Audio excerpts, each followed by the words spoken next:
Most people think war ends at the border.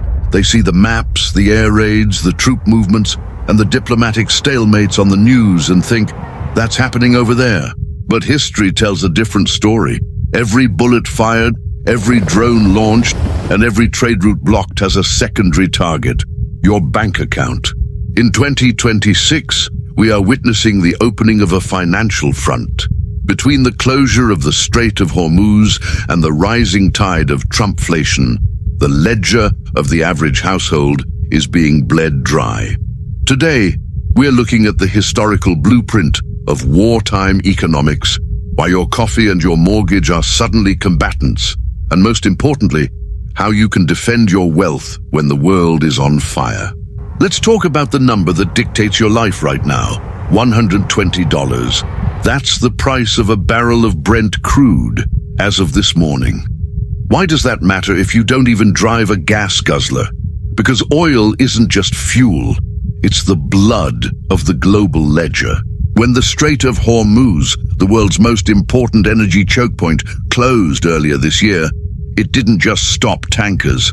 It sent a shockwave through everything you touch.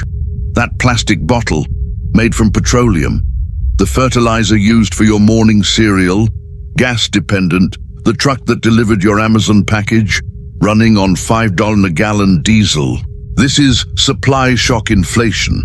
Unlike demand inflation, where people are spending too much money, this is a forced scarcity. You're not paying more because you're richer. You're paying more because the world's logistics are being held hostage by conflict. To understand where we are going, we have to look back to the last time the ledger looked this grim, the 1970s.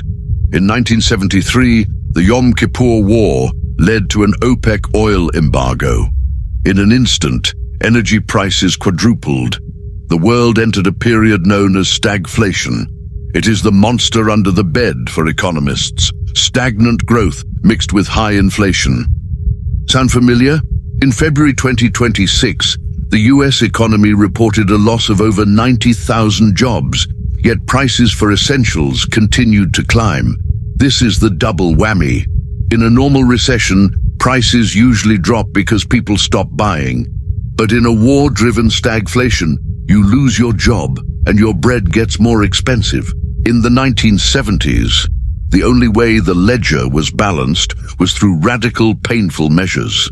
Interest rates were jacked up to 20% to break inflation.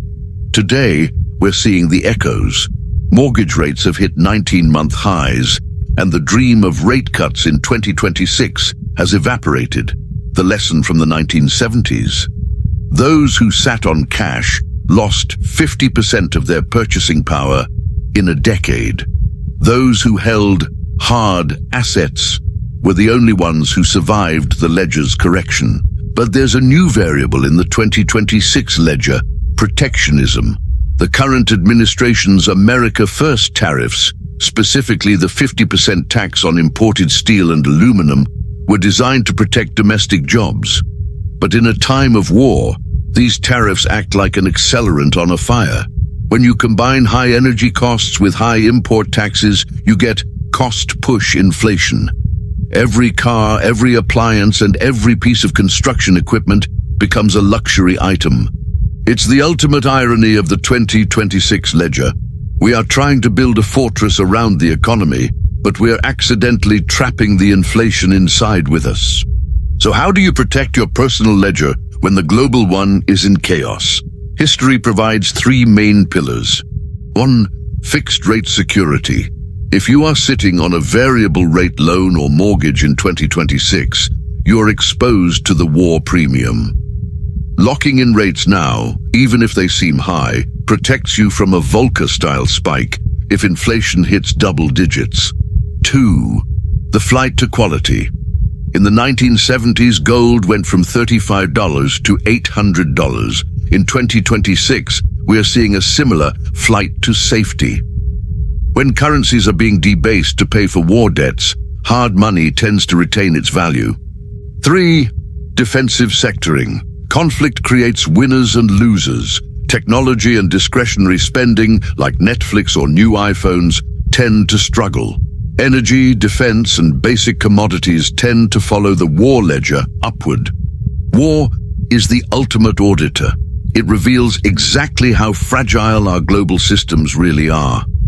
You might not have a say in what happens in the Middle East or in the halls of Washington, but you do have a say in how your personal ledger is structured.